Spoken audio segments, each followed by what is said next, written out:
पौष महीने में क्या करना चाहिए, आइए जानते हैं।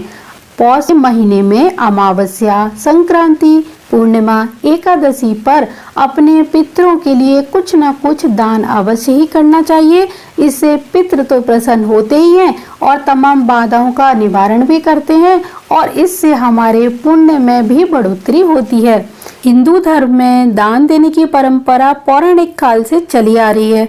शास्त्रों में दान के महत्व को लेकर कहा जाता है कि व्यक्ति को अपनी सामर्थ्य और मेहनत की कमाई का 10वां हिस्सा जरूर दान करना चाहिए। दान करने से व्यक्ति के बुरे कर्मों का नाश होता है और पुण्य कर्म में वृद्धि होती है। इतना ही नहीं, दान करने से पिछले जन्म के पाप भी धुल जाते हैं। इसलिए हमेशा ब्राह्मण, गरीब और जरूरतमंद लोगों को दान करते रहना चाहिए। दान देने वाले व्यक्ति का चेहरा हमेशा पूर्व दिशा की ओर होना चाहिए और दान लेने वाले व्यक्ति का चेहरा हमेशा उत्तर दिशा की ओर होना चाहिए। ऐसा करने से दान देने वाले की आयु बढ़ती है और दान लेने वाले की आयु भी क्षीण नहीं होती है। किसी प्राणी को मृत्युपरांत कष्ट ना झेलना पड़े, उसके लिए शास्त्रों में ये 8 प्रकार के वस्तुओं का दान बताया गया है। ये 8 प्रकार की चीजें हैं: अन्न का दान, जल का दान, घोड़ा, गाय, वस्त्र, सैया यानी आपका सोने का जो बिस्तर होता है वो, छत्र और आसन। इन 8 वस्तुओं का दान मृत्युपरांत के कष्ट को नष्ट करता है। गाय, घर, वस्त्र, सैया यानी आपका बिस्तर तथा कन्या, इनका दान किसी योग्य व्यक्ति को ही करना चाहिए। ऐसा करने से आपको महापुण्य की प्राप्ति होती है। यह कन्यादान का मतलब कन्या का दान नहीं बल्कि गोत्र दान करने से है।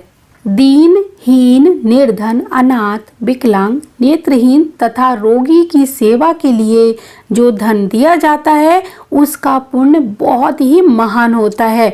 तो आप जब भी दान करें, इन ही लोगों को दान करते हैं तो आपको महापुण्य की प्राप्ति होती है।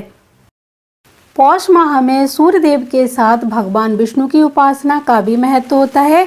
ऐसे में नियमित तौर से पूजा के साथ साथ गीता का जो पाठ है वो तो करना ही है। साथ ही साथ इस दिन आपको कुछ चीज़ें और हैं जिनका ध्यान रखना चाहिए।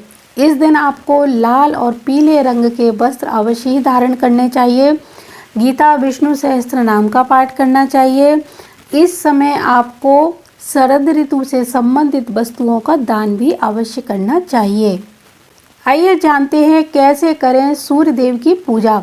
प्रातःकाल उगते हुए सूर्य का दर्शन हमेशा ही शुभ माना जाता है।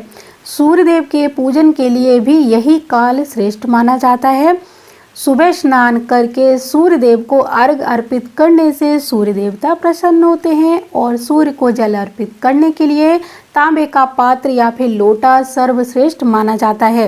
प्रातःकाल सूर्य देव की ओर मुख करके पूरी श्रद्धा के साथ ओम आदित्याय नमः, ओम सूर्याय नमः, ओम भास्कराय नमः इन मंत्रों का उच्चारण करते हुए उन्हें जल अर्पित अवश्य ही करना चाहिए।